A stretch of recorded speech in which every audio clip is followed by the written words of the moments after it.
Welcome to double seven media. నేను మీ ఆదినారాయణ.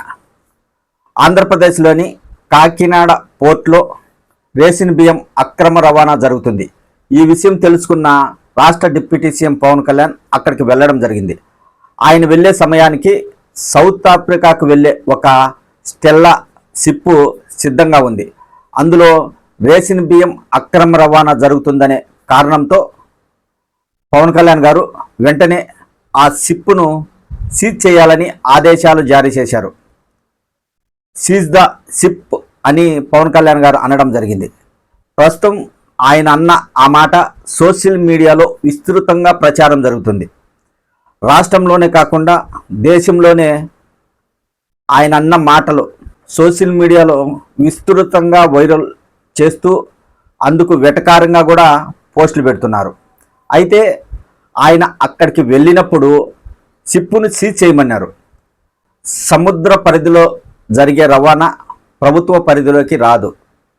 అయినా ఆయన బియ్యం అక్రమ రవాణాను అరికట్టడానికి, మాఫియా గుట్టురట్టు చేయడానికి వెళ్ళారు. ఆ సమయంలో అధికారులు కూడా ఆయనకు సరిగా సహకరించలేదని ఆయనే స్వయంగా మీడియాకు కూడా వెల్లడించడం జరిగింది. అదే కాకుండా ముందుగా జిల్లా కలెక్టర్ సీజ్ చేసిన బియ్యాన్నే పవన్ కళ్యాణ్ గారు వెళ్ళి మళ్ళీ అదే బియ్యాన్ని సీజ్ చేయమని చెప్పారు. అయినా అక్కడ షిప్పును ఎవరు సీజ్ చేయలేదు, దానిపై ఎలాంటి చర్యలు తీసుకోలేదు.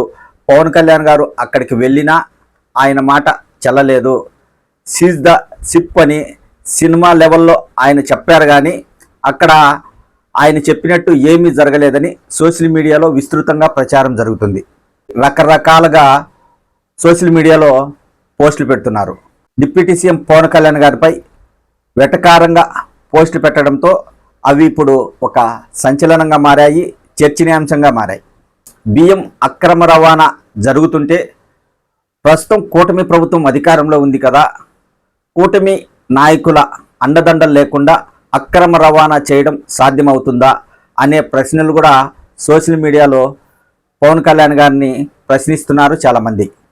అక్రమ రవాణా ఆపాలంటే ప్రభుత్వంలో మీరే ఉన్నారు, అవి జరగకుండా చర్యలు తీసుకునే బాధ్యత మీపై ఉంటుంది. మీరు అక్కడికి వెళ్ళి షిప్పును సీజ్ చేయమని చెప్పారు, కానీ అక్కడ ఎలాంటి చర్యలు లేవు అనేది సోషల్ మీడియా నుంచి వస్తున్న ప్రశ్నలు. అయితే మనం ఇక్కడ గమనించాల్సింది ఏంటంటే,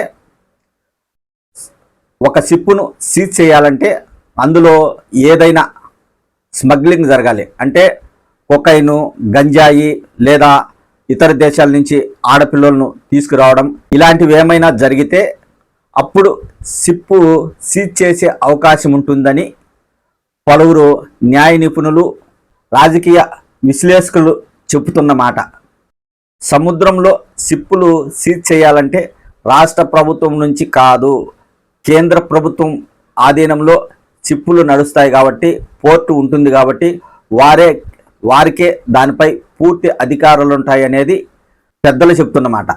డిప్యూటీ సీఎం పవన్ కళ్యాణ్ గారు అయితే మంచి ఉద్దేశంతోనే అక్కడికి వెళ్ళారు. పేదలకు ప్రభుత్వం ఇచ్చే రేషన్ బియ్యం ఇతర దేశాలకు అక్రమ రవాణా కాకుండా అరికట్టాలనే ఉద్దేశంతో ఆయన అక్కడికి వెళ్ళడం జరిగింది. కానీ ఆయన అక్కడ మాట్లాడిన మాటలు సోషల్ మీడియాలో వైరల్గా మారాయి. ఆయన చెప్పిన విధంగా షిప్పును కూడా సీజ్ చేయకపోవడంతో డిప్యూటీ సీఎం పవన్ కళ్యాణ్ గారు పరువు పోయింది అన్న రీతిలో పోస్టులు పెడుతున్నారు.